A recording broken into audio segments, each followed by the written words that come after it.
Hi guys, Wagwan, welcome back to my channel. So I see that you really liked the video that I did about countries Jamaicans can visit without a visa. Thank you so much for the support. If you haven't seen that video yet, I'll tag it right here and you can go and enjoy that. Well, today I want to talk to you about applying for UK student Tier 4 visa.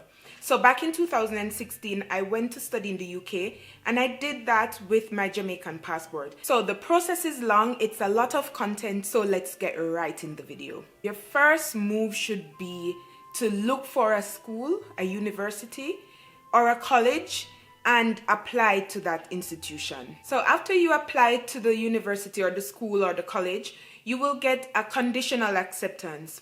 What this means is that you have to supply them with some additional documents. So in my case, I'm giving you my experience. Others might have another experience or different experience.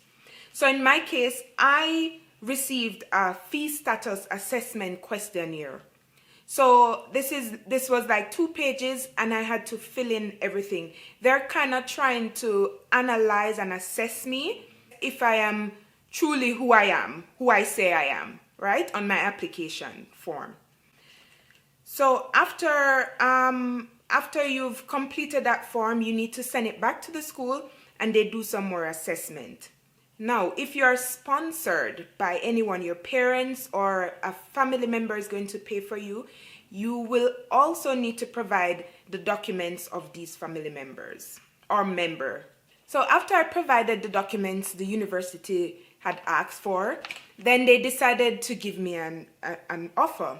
But here's what, this is like the beginning of complication. It is very complicated to acquire a Tier 4 visa. They need to see everything. All right, so the next step for me was that I received my offer letter. But you cannot go with your offer letter and go apply for a Tier 4 visa. No, you have to follow the procedure that your university instructs, right? So my next instruction was to pay a percentage of my tuition. After I paid the percentage, I had to show them the proof that I paid the percentage. And then they sent me a BIPF form. And this is a form that you fill out to prove that you have enough money to sustain you for an entire school year. So your accommodation fee should be covered, your food fees should be covered, and they have like a standard cost of living requirement that you will need to meet in order for them to continue the process. After I filled out the BIPF form, then I had an interview. So I had an interview with the manager of my course and with the visa support team.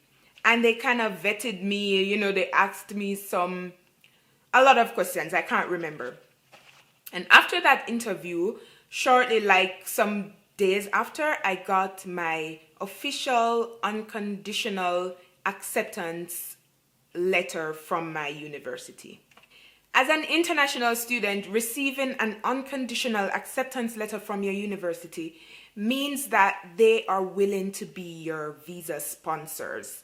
So you need a visa, you need a university to tell the UK immigration that we will stand for the student.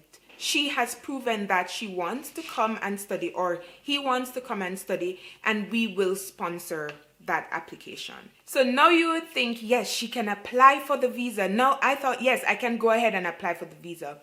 No, no, no, no. So after you've received your official letter of acceptance, you will receive a pre-CAS statement. CAS means confirmation of acceptance.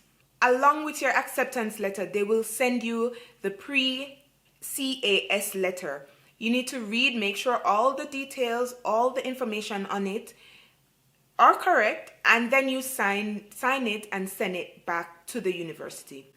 When that's covered and everything is confirmed, then you will be handed over to the visa support team. They will now guide you through the whole visa process. So for me, I thought this is straightforward. Now this woman will just tell me exactly what to do. No, it was like repeating everything. It's like proving everything all over again.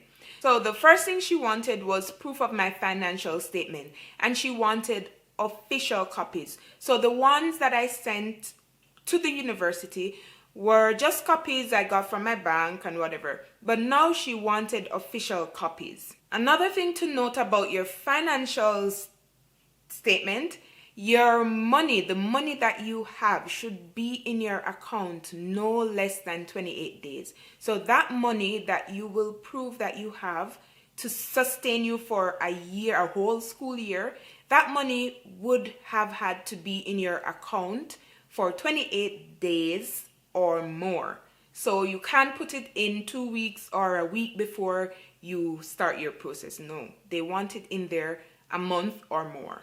By this time, I was kind of getting frustrated. So I wrote to them and I said, can I go ahead and do my application? Because I feel like I've proven to you that I can afford my school and I want to come and study.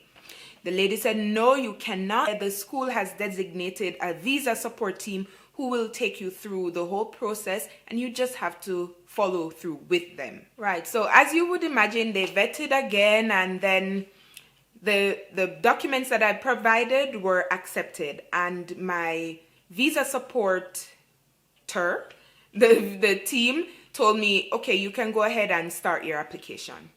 You will notice that I'm not giving you names of documents they asked for. It's because I think it's very individual. They might ask you for different documents, and I don't want, any confusion. But your university, if you're applying for a university in the UK, they are very helpful. They have a team for everything, and you don't really need to worry. You just need to follow them. All right, so after I started my application, before I submit the application, I had to send the application to my visa supporter, and she vetted it, and there's a number that she will have. It's the CAS number that the school doesn't release to. I don't know if it's a school that releases it or the government of the UK that releases it. I'm not sure, but they only released it to my visa support, the lady who was supporting me with my visa application. Then she filled that in. She checked if all the documents were correct, if all the things that I filled out on the application were corresponding with the documents I submitted. When she was happy with that, then she told me to submit the application form. Oh, I forgot to mention, in order to start the application form, you will need to create an account on the UK.TLS Contact. It's a teleperformance website that deals with all UK applications. When you submit the application, the system will direct you from there. Your visa support team will no longer be there. The system will guide you through steps like the IHS, the booking and appointment and payment, all that. One thing you should note is to always write down reference numbers. So for example, your IHS number, please note it because you will need it later. When that's done, you now have an appointment to attend. Your visa support team will tell you the exact documents you need to take to your interview. Do not take any documents or document that they haven't recommended you to take. They will tell you this. Only take what they tell you to take to that interview. So after that, your visa support team will inform you about your BPR, which is your BRP, which is your biometric residence permit. So they will inform you where you need to collect that. Usually at the post office in the town where you will be living. Okay, so after a few weeks, you wait for your passport. It's not weeks, it's like 2 weeks. I waited 2 weeks because I was processed in Switzerland. I don't know what the process time would be in like Jamaica or the US or something like this. But I waited 2 weeks. Then I got my passport. I got my Tier 4 visa. It was successful. I went to the UK. I studied and I had so much fun.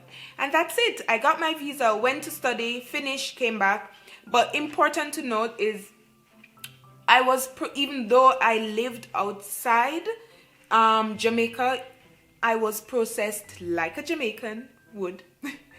I was processed like a Jamaican because I only have a Jamaican passport. All right, thank you so much for watching. I hope this content is useful to you, and if you're going to study in abroad, if you're going to study in the UK, this will become useful to you. Don't worry, it is possible.